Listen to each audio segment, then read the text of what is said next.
This is the new Canon RF 24-105 f2.8 with IS, and it is a lens that I never actually thought would exist.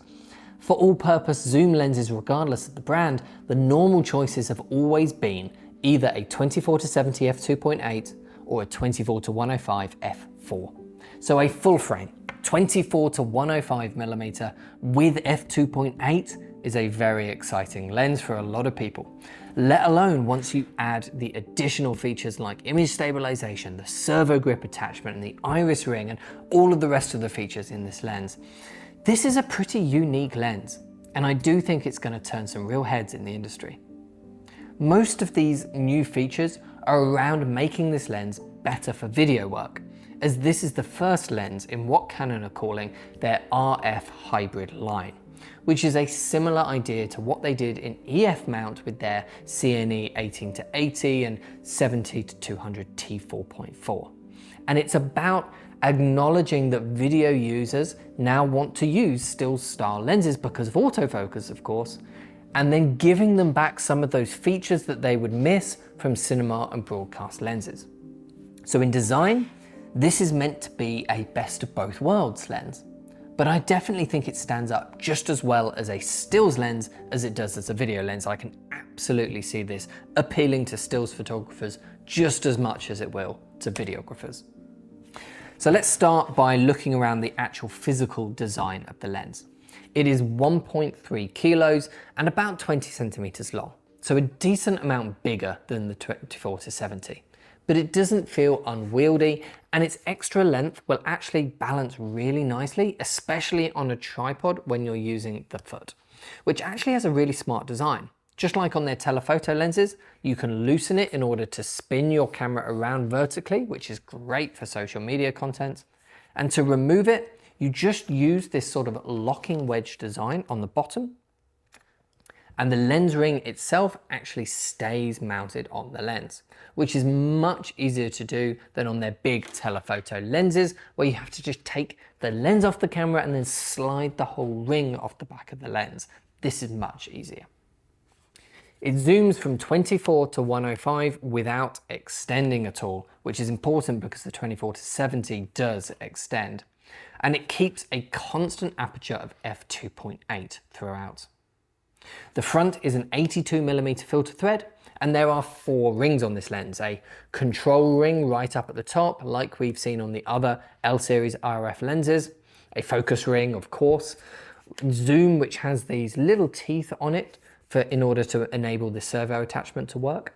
And then there's the iris ring, which is the first time we've seen one of these on a Canon RF lens, which is very welcome indeed.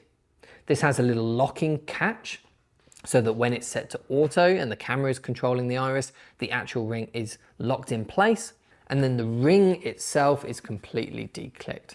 There's no switch here though to change between clicked and declicked like we've seen from some other brands. There's also 2 function buttons right up near the top, which you can set to whatever you need them to be. The switches are pretty much exactly as you would expect as well, although I am very pleased to see the stabilizer mode switch with 3 options for different styles of movement, like Canon do on their longer telephoto lenses. But the most important thing is, of course, how does the lens actually look? We've done a bunch of tests in the short amount of time we've managed to get with the lens, so let's go through those. First up, we had our normal fairy lights interview style shot, which shows us what the overall image and the bokeh looks like. We filmed this with the 24-70 f2.8 as well, so that we can directly compare the image between the two. Let's start at the wide end. This is 24mm on both lenses. Overall, the image looks very similar, and if we zoom right in, they're both incredibly detailed as well, with the new 24-105 perhaps a little sharper. If we zoom into 70mm, they are again incredibly similar. The 24-70 has slightly rounder bokeh, and the 24-105 has a bit more barrel distortion. But they are really similar, and zoom in and they're about the same sharpness as well. And then here's the 24-105 all the way at 105, and it looks fantastic, very detailed still, and beautiful soft bokeh. Now let's look at the sharpness tests. The thing I noticed here was that there is some definite vignetting when wide open, both at 24 and 105.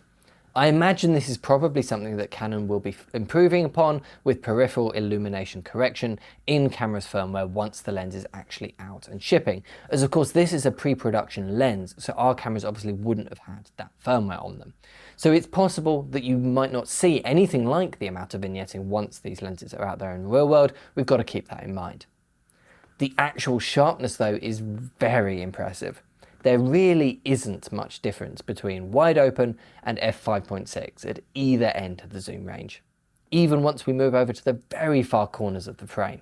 This is a very sharp and detailed lens. The last two tests we managed to get were quick focus breathing and parfocal tests. At 105mm we saw no focus breathing at all. At 24 though, there is some. Not a crazy amount like we've seen on some lenses, but definitely a more normal amount of breathing for a stills lens. We did find the lens to be pretty perfectly parfocal though. Canon say it's not a perfectly parfocal design, but that it self-corrects when it zooms, so it is effectively parfocal in practice. And from what we can see here, it is doing that perfectly. Focus is just staying pin sharp on Nathaniel's eyes, even when zooming in and out quickly like this. The test also shows off that wide zoom range really well. It is such a practical range when you're working. The servo attachment is probably the bit of the lens that is most tailored to video users. It's an optional accessory that screws onto the side of the lens, and you do have to remove the lens foot in order to get it on, but once the servo grip is actually attached, you can use the lens foot as normal. Now, this is not quite the same thing as on the CNE 18-80 and 70-200.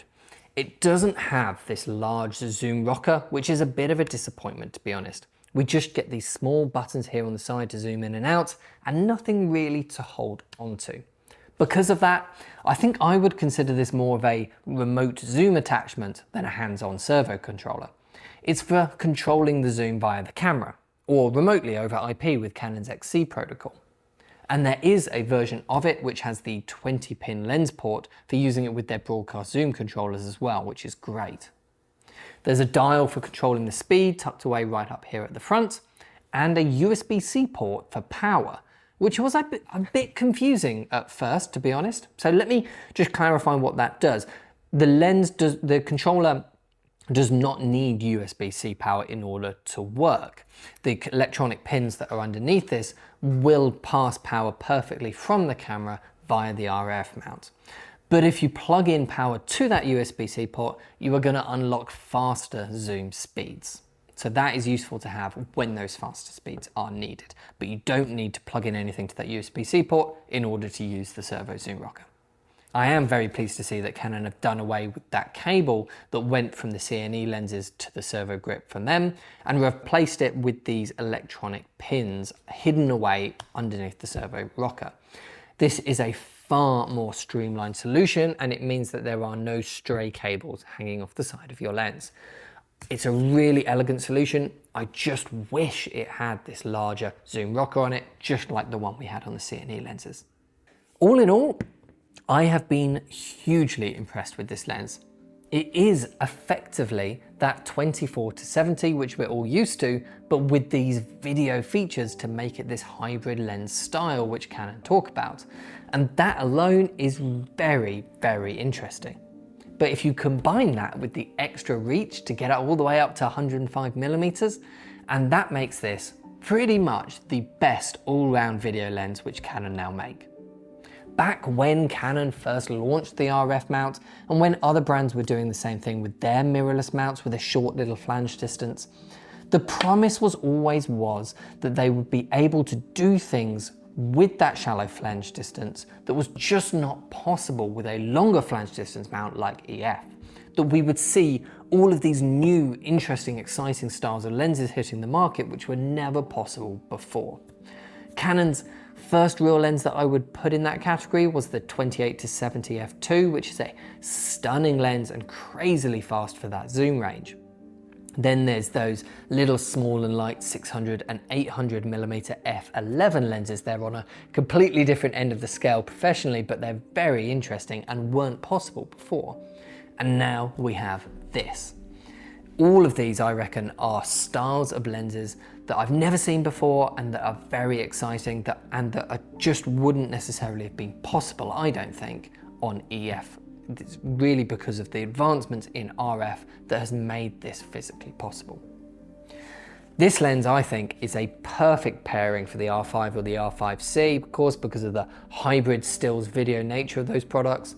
And it works really well with video-only products as well, like the C70. In fact, I would really love to see a full-frame cinema EOS style camera which could take advantage of this lens. Perhaps one day we will, who knows. But even now, I do think this lens is going to be a very interesting one for a lot of people. If you want to try it for yourself, let us know and we can arrange a demo for you here in our showroom. And if you want to buy one for yourself, of course, just head over to proev.co.uk with the links down below. Thanks for watching, and I'll see you in the next one.